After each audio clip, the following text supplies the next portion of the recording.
Bonjour à tous. Nous voilà arrivés, ce dimanche, à la 5e étape sur le chemin vers Pâques. Une halte qui nous invite, à l'image du grain de blé tombé en terre, à offrir par amour tout ce que nous sommes, pour éclore à la vie en Dieu et porter beaucoup de fruits.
Grain de blé.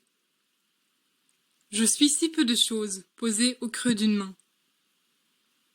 Grain de blé. Je suis vraiment minuscule dans l'immensité d'un champ. Grain de blé. Je m'enfonce profond jusqu'au cœur de la terre. Grain discret. Je me fais oublier, mais mon cœur veille. Grain donné. L'attente se fait dans mon lit de terre. Grain qui meurt, je me vide de moi-même. Grain qui lève, tige et feuille, me tire vers la lumière. Grain qui fleurit, vive la vie remplie de fruits.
Évangile de Jésus-Christ selon saint Jean.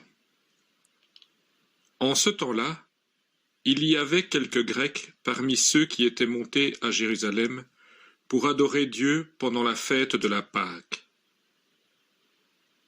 Ils abordèrent Philippe, qui était de Bethsaïde en Galilée, et lui firent cette demande.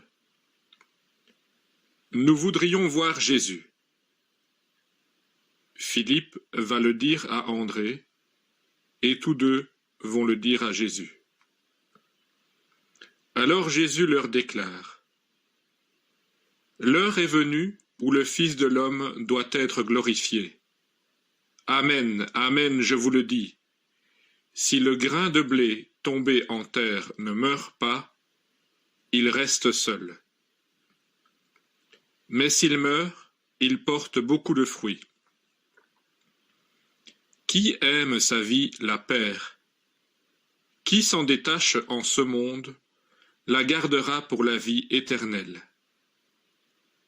Si quelqu'un veut me servir, qu'il me suive. Et là où moi je suis, là aussi sera mon serviteur. Si quelqu'un me sert, mon Père l'honorera. Maintenant, mon âme est bouleversée. Que vais-je dire? Père, sauve-moi de cette heure? Mais non, c'est pour cela que je suis parvenu à cette heure-ci. Père, glorifie ton nom. Alors, du ciel, vint une voix qui disait, « Je l'ai glorifié, et je le glorifierai encore. » En l'entendant, la foule qui se tenait là disait que c'était un coup de tonnerre. D'autres disaient, « C'est un ange qui lui a parlé. » Mais Jésus leur répondit, « Ce n'est pas pour moi qu'il y a eu cette voix, mais pour vous. Maintenant a lieu le jugement de ce monde. Maintenant, le prince de ce monde va être jeté dehors. Et moi, quand j'aurai été élevé de terre, j'attirerai à moi tous les hommes. » Il signifiait par là de quel genre de mort il allait mourir.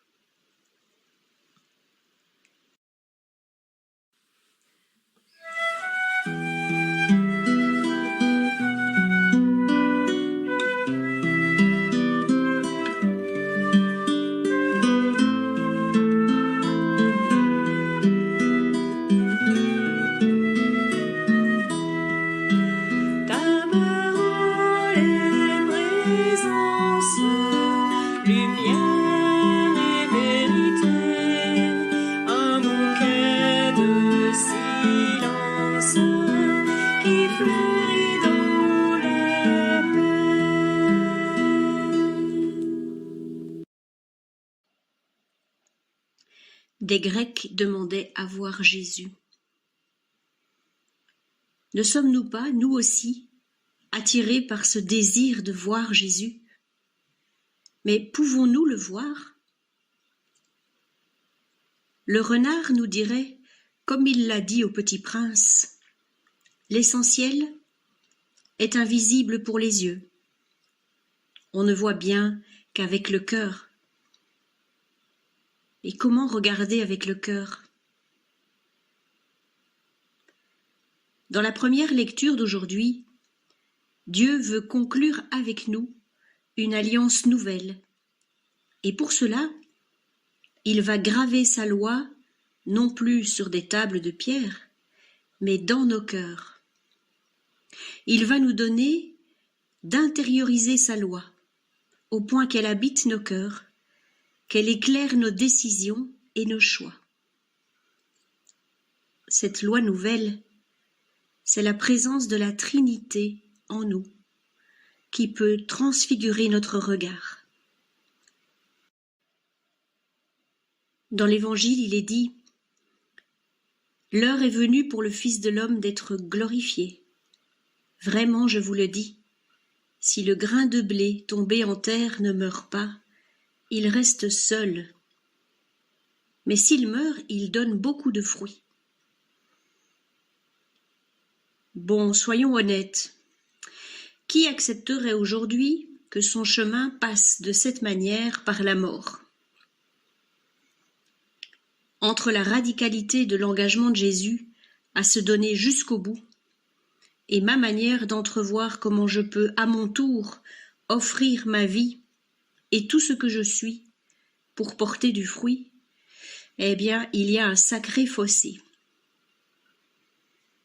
Jésus est d'une connivence tellement profonde avec son Père, tellement accordé à lui, qu'au-delà de la douleur, de l'angoisse et de la souffrance morale qu'il traverse comme tout être humain qui approche de la mort, il nous redit que Dieu est là, auprès de lui et auprès de chacun de nous.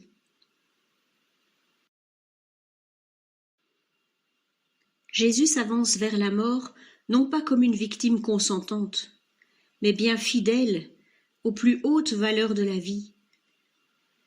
Même s'il est convaincu que son choix d'aller jusqu'au bout a un sens, il a horreur de ce qu'il va subir, et il éprouve l'angoisse de tout être humain devant la souffrance et la mort. Et dans son désarroi, il s'adresse à son Père et dit « Maintenant je suis bouleversé. Que puis-je dire, Père, délivre-moi de cette heure. » Jésus va souffrir parce qu'il aime trop la vie. Il est mis à mort parce qu'il est trop vivant. Il exprime son angoisse parce qu'il est pleinement croyant. En ce temps de carême, 2 questions se posent à nous. Tous les grains de blé tombés en terre ne germeront pas. Sans les bonnes conditions, un grain sera dormant et ne donnera jamais de fruits. Le grain a besoin de soleil, de pluie, de nutriments, avant qu'il puisse commencer à croître. Et demandons-nous, est-ce que dans notre vie de foi, nous ne sommes pas un petit peu en sommeil? Est-ce que je nourris ma foi pour qu'elle puisse produire une récolte abondante? Le curé d'Ars disait à ses nombreux paroissiens qui venaient se confesser « Voulez-vous connaître mon secret? Il est bien simple, c'est de tout donner et de ne rien garder. » Mais c'est difficile de tout donner et de rien garder, parce que nous sommes tous un peu égoïstes. On veut bien aimer, mais un petit peu. On veut bien nous donner, mais pas jusqu'au bout. On veut bien aimer, mais pas jusqu'à mourir. On a toujours une petite réserve. Et voilà la 2e question. Où avons-nous du mal à nous donner jusqu'au bout? Dans quelles circonstances? Dans quel domaine? Si Dieu trouve chez nous une terre pour germer, alors Jésus s'enracinera en nous. Il habitera profondément en nous et il ouvrira nos bras vers Dieu et vers les autres pour toujours plus de vie. Alors fortifiés par son esprit, nous pourrons porter beaucoup de fruits et faire de notre monde un royaume d'amour.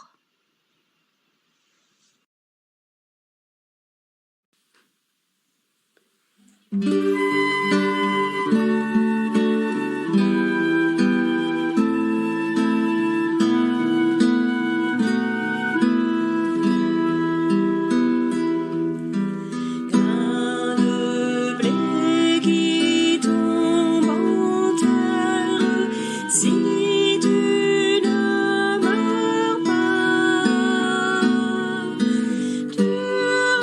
resteras solitaire.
Tu veux voir Jésus?